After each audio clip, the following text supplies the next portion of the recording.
Otterworldly here. Today we are going to be talking about this bad boy.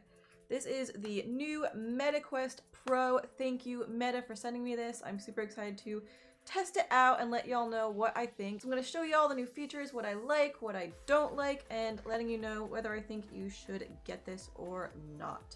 So right out the box, I'm in love with the design. It looks very sleek, very cool.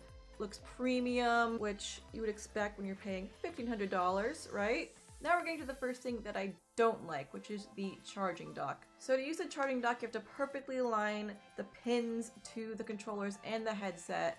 It is a bit annoying. You have to get it perfectly aligned and it can take a little maneuvering. And it honestly just gets frustrating. So I am not a fan of this charging dock at all. Now let's get to these guys. These are the new controllers. I love them. They feel super solid. The tracking on these is amazing. As you can see, they have 3 separate cameras for tracking. They have 1 camera on the front, 2 on the back. Very cool, very cool. You can even put them behind your head and they'll still track. This is so much better than the Quest 2 controllers. I had a much easier time playing Beat Saber with these than I do the Quest 2 controllers, so definitely a huge upgrade.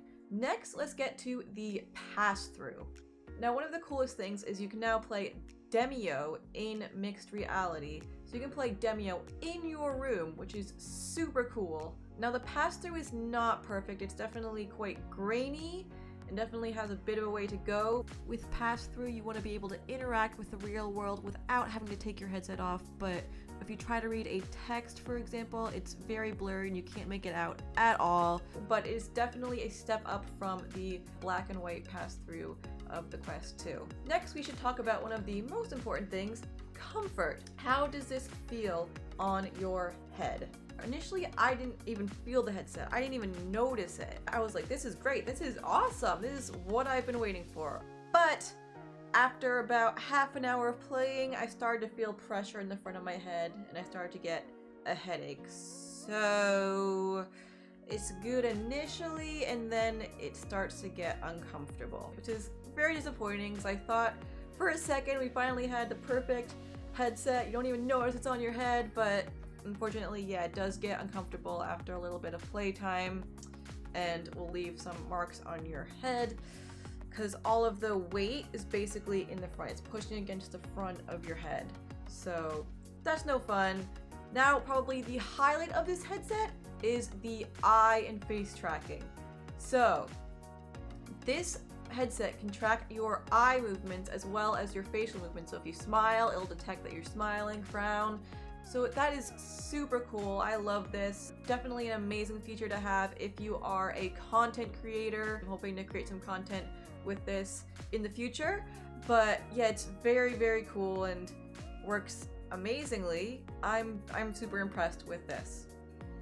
Now, how does everything look? So immediately upon putting the headset on, everything looked so much sharper, so much more crisp. It is a much wider field of view. In terms of the field of view, it is 10% wider than the Quest 2. I definitely noticed it. It looks much better in my opinion than the Quest 2. Much, much better. I was quite impressed, which you should be for that price point.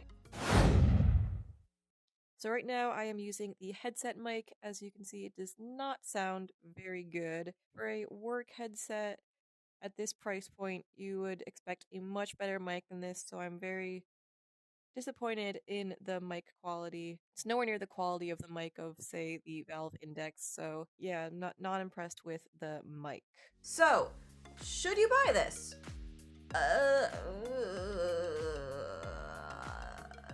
I think some of the new features are very cool, definitely, but I think we're going to be seeing those in upcoming headsets in the probably near future at a much lower price point. So if you're on a budget, I would definitely wait. But if you have the money to spend, you want to be an early adopter, then go for it. But yes, for gamers, I might say don't spend $1,500 on this because that's a significant amount of money. And I think there's going to be headsets that are as good, if not better, at lower price points in the near future, so I would wait. But this is definitely much more impressive a headset than the Quest 2. those are my thoughts. If you tried it, let me know what your thoughts were. I'm gonna continue to use this headset, and I will come back here if I have any updated thoughts on it to let you know. But yeah, hope this video helped you in making your decision. If it did, please don't forget to hit that like and subscribe button. Thank you all so much for watching. Hope you have an utterly awesome day.